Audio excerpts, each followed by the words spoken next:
Good morning, ka-coffee! Luzon, Visayas at Mindanao. Magandang araw po sa inyo. Parang sarap pala ng pakiramdam ng naliligo.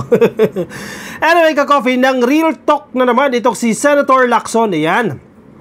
Pag si Lacson talaga bumanat basag talaga itong mga DDS senators Sapul. Sapul na sapul sila sa sinabi ni Lacson. Sabi ni Lacson moderate your bias. Okay. In fairness kay Lacson, isa siya sa pinaka-senior na senador dyan sa Senado, sa kasalukuyan, na nag-iisip ng tama. Hindi pro-administration o hindi sunod-sunuran yung typical na yes sir, yes ma'am na senador, kundi nag-iisip. In fairness kay Lacson, wala naman perfectong senador. May kakulangan naman bawat senador, di ba? Pero si Lacson, pag nang real talk yan, talagang irerespeto mo yung real talk niya Sinasabihan niya ito mga senador. Particular, hindi niya pinangalanan, of course, hindi niya papangalanan si Bato. Hindi niya papangalanan si Robin Padilla, si Bongo at si Senator Amy Marcos. Pero alam na alam mo na sila yung tinutukoy. Sabi ni Lacson, moderate your bias. Patungkol po sa impeachment trial ni Sara Duterte. Paano ba naman? Ganito yan Itong mga Duterte senators na pinangalanan ko sa inyo kanina, Amy Marcos, Bato, Bongo, si Robin Padilla, Marcoleta, yung mga Duterte senators, isama mo na si Villar. Yung mga kapatid na yan, si Amy, si Camille at si Mark Villar. Moderate your bias. Alam natin, nakakampi nyo ang mga Duterte. Alam natin na malaki ang utang na loob ninyo sa mga Duterte. Pero, once na umusad ang impeachment trial, hindi kayo kaibigan ni Duterte.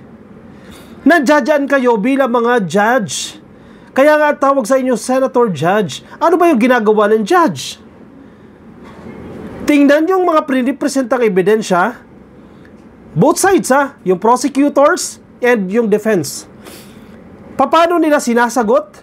Paano tinatanong ng isang side at paano sinasagot ng kabilang side yung mga argumento? Then, you decide. Kaya nga kayo judge Kaya nga kayo senator judges. Hindi may kinampihan na kayo agad, hindi pa sinisimulan yung trial, may kinakampihan na kayo kagad. Hindi kayo dyan dapat nandiyan sa posisyon na yan. Hindi nyo deserve yung posisyon na yan. Para saan pa tagi senator judge kayo? Mandato ninyo yan. Hindi kayo gumawa sa mandato ninyo. Naging judge kayo, bias naman kayo. Kinampihan nyo na agad si Sara. Layasan nyo yung posisyon ninyo. Magsipag-resign kayo dyan. Yan ang sinasabi ni Lacson, moderate your bias. Alam naman natin lahat kayo may bias, pero kontrolin nyo naman. Huwag naman masyadong halata. Grabe naman kasi itong mga Duterte senators Halatang halata kayo nakakahiya kayo. Headline ng Politico.com, moderate your bias! ! Let others file motions in Sara impeached trial. Ping reminds colleagues. Nakakahiya, di ba? Papaalalahanan ka ng senior mo, judge ka. Hindi ka dapat nagfa-file ng motion. Diba? Nakakatawa. Balik muna sa NCPag yan. Dalhin muna sa UP ang mga yan. Baka refresher course ang kinakailangan.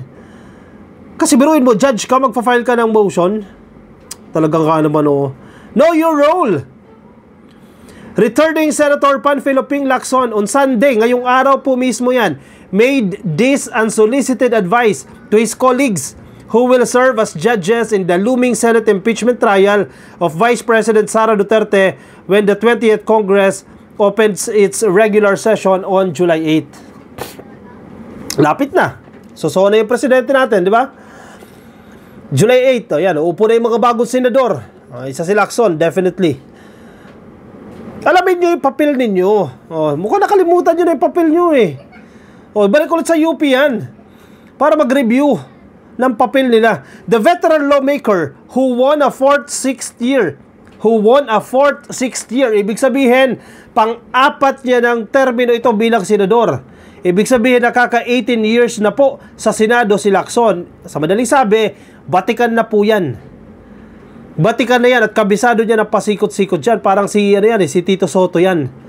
The veteran lawmaker, that's the exact term, veteran, who won a fourth, six-year term in the May midterm elections, issued the reminder amid the attempts of pro-Duterte senators to save the Vice President from facing public trial. O, pinapaalalahanan kayo ni Lacson. Kasi di nyo na mapipigilan yan. Bagamat may mga gumagalaw na galamay diyan sa Korte Suprema patungkol sa impeachment trial ni Sara Duterte. Kasi ilag na ilag sila eh. Takot na takot sila na umusad yung trial na yan. May mga galamay na gumagapang-gapang sa paligid para wag umusad yung impeachment trial na yan. Anyway, and I think mukhang uusad naman yan. O, pakinggan ninyo yung reminder ni Lacson. A gentle caution. Paano ba sa Tagalog nito? Munting paalala o kaya light na paalala, hindi harsh na paalala, gentle lang, malumanay na paalala to Senator Judges. So pakinggan ninyo, Amy Marcos, Bato, Bongo, Marcoleta, Robin Padilla, Villar, Camille. A gentle caution to Senator Judges of the Impeachment Court. We should leave the filing of all motions and pleadings to the prosecution and defense team. Sabi po ni Lacson sa kanyang post sa Twitter. Kung kayo may motion na gustong ipasa, kung kayo may motion na gustong i-raise sa impeachment court, hayaan nyo na either coming from the prosecution, ibig sabihin yung grupo nila Luis Tro sa House of Representatives, manggaling yan. O kung hindi, sa defense. Hayaan mo from both sides manggaling yan. Hindi galing sa senador. Sa nakakita na galing sa senador, ikaw nga yung judge, sa'yo manggagaling yung motion. O nag-motion ka, ikaw judge, magdi-decision ka. Tama ba naman yun? Di ba? Di talaga nag-iisip ito eh. Our job is to listen to the arguments and counter-arguments and make a ruling, he reiterated. Simple lang. Mabilis lang maintindihan, sa totoo lang. Ang sinasabi ni Lacson dyan, judge ka. Basic yan. Alamin mo yung papel mo. Makinig ka sa mga argumento at counter-arguments. Then you decide. You make a ruling. Simple. Ba't hindi pumapasok sa kukote ng mga DDS senators yan? Kakatanggol ninyo kay Sara Duterte. Lacson had earlier ruled the moves of Duterte's close allies in the Senate, led by Senator Ronald Bato de la Rosa, to seek an outright dismissal of the articles of impeachment sans any formal hearing and without following or without allowing the prosecutors from the House of Representatives to present evidence. Kaya nga nakakatawa yan sila Bato, sila Robin Padilla. Biruin mo ba naman? Magfa-file ka ng motion, i-dismiss agad yung impeachment case na yan. Sir, judge ka nga eh. Magfa-file ka ng motion na i-dismiss yan. Na hindi mo man lang binigyan ng pagkakataon yung prosecutors coming from the House na ipresenta yung kanilang mga ebidensya. At the same time, yung defense. Hindi mo binigyan ng chance ang defense na linawin yung mga aligasyon kay Sara. Hindi lang naman pabor sa prosecutors yan eh. Pabor din niya sa kampo ni Sara. Yan na yung pagkakataon ni Sara Duterte na linisin yung kanyang pangalan. Diba? Tapos gusto mo i-dismiss. Anong meron ka? Hindi mo bibigyan ng pagkakataon si Sara na ipagtanggol ang kanyang sarili. Asan ang due process dyan? Diba? Yan ang sinisigaw nila, due process. Ayan na. Ang impeachment trial ay parte ng due process. Binibigyan mo ng due process yung defense. Binibigyan mo ng due process si Sara Duterte na pag isagot niya o sagutin niya yung mga aligasyon ng prosecutors, pasinungalingan niya kung hindi totoo yung mga sinasabi sa'yo. Yan ang due process. Hindi yung tinutukhang agad-agad. Hindi yung chinutsugin ninyo agad-agad. Ngayon na binibigyan kayo ng due process, ayaw nyo. Gusto nyo i-dismiss na, tapusin agad yung due process na yan. Bato. Ano ba to? Common sense. I cannot imagine, sabi ni Lacson I cannot imagine presiding over a case being the one to move to dismiss it. Isn't it funny to hear a judge moving to dismiss a case he himself is trying? Diba? Saan ka nakakita? Actually, yung term nakakatawa. Diba? Hindi ba nakakatawa na ikaw yung judge, ikaw yung magmumosyon na i-dismiss yung kaso na yan, tapos ikaw din magdidesisyon kung i-dismiss mo o hindi. Nako, ewan ko. Basic. Bakit hindi pumapasok sa kukote nila Bato yan? Makinig kayo kay Lacson, hindi si PBBM ang nagsasalita. Kung hindi kayo nakikinig kay PBBM, kung wala kayong tiwala sa gobyerno ni PBBM, then si Lacson, hindi naman kay PBBM yan. Yes, at some point kaalyado. Yes, at some point tumakbo under alyansa. Pero hindi yan PBBM na sinasabi ninyong tuta. Kung hindi kayo nakikinig kay PBBM, makinig kayo kay Lacson. Irespeto nyo yung kanyang karanasan, mahabang karanasan dyan sa Senado. Feeling ko naman tama si Lacson dyan. At tama siya dyan. You are sitting as a senator judge, but you already have prejudgment? Oh, sapul, sakit.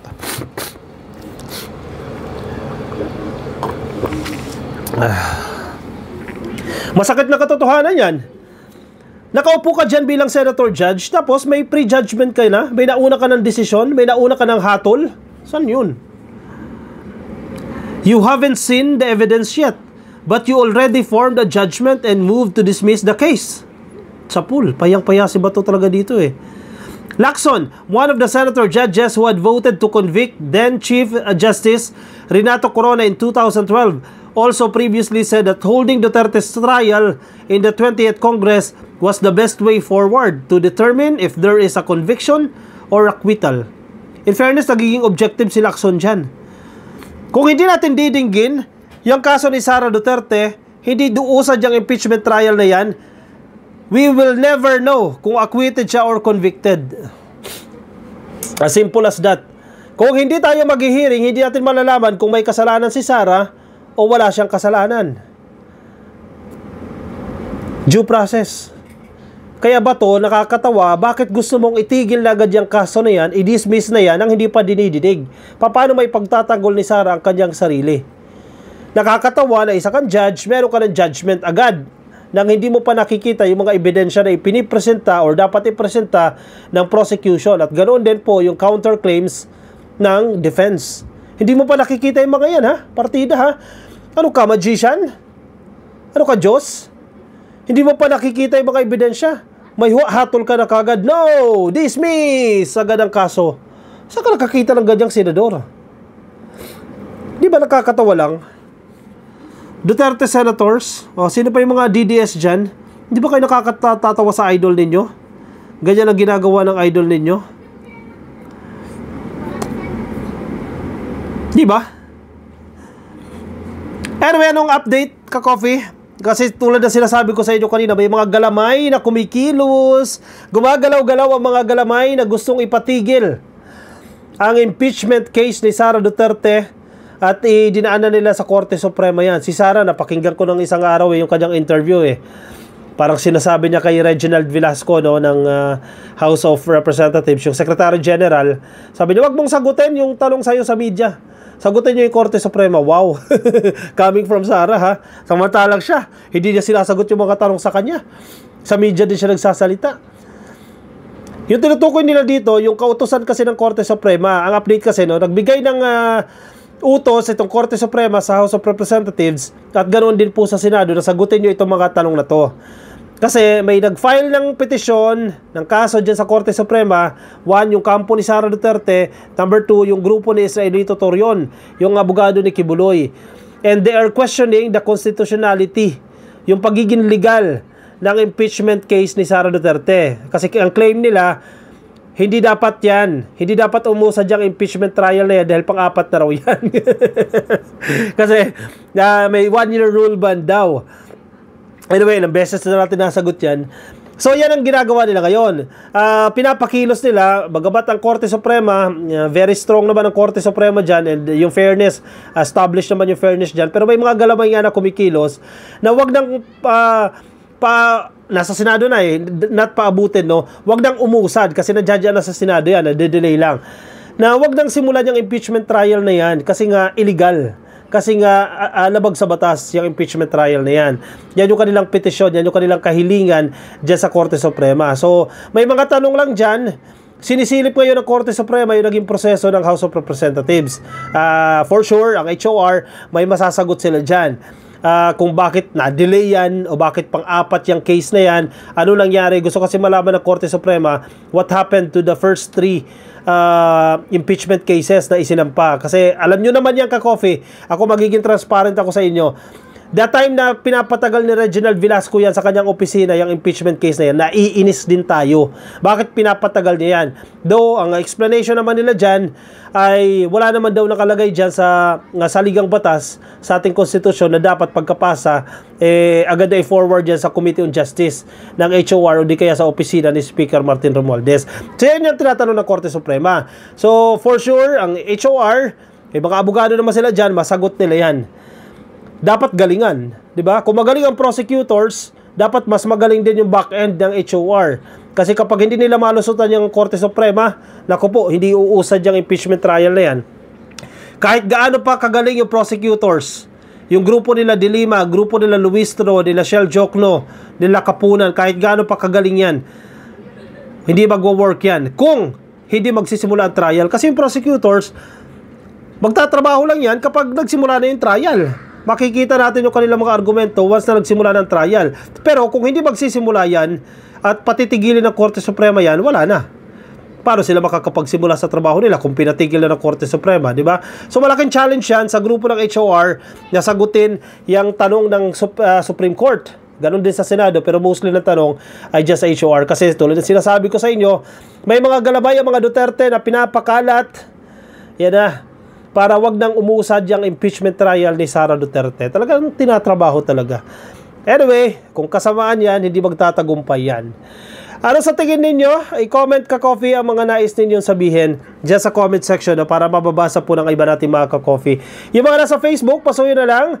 Baka di pa po kayo naka-like and follow sa ating Facebook page. Please like and follow.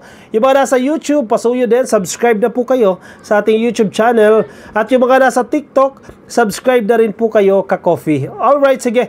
Magkita-kita tayo bukas ulit ka-coffee. Lunes, no? Medyo marami-raming event bukas. May mga bagong harap sa media bukas at tabayanan po natin yan. I'll see you in my next video. Maraming salamat po. Ingat po kayo. Nasaan man po kayong panig ng daigdig at ang kapitayon. Bye-bye.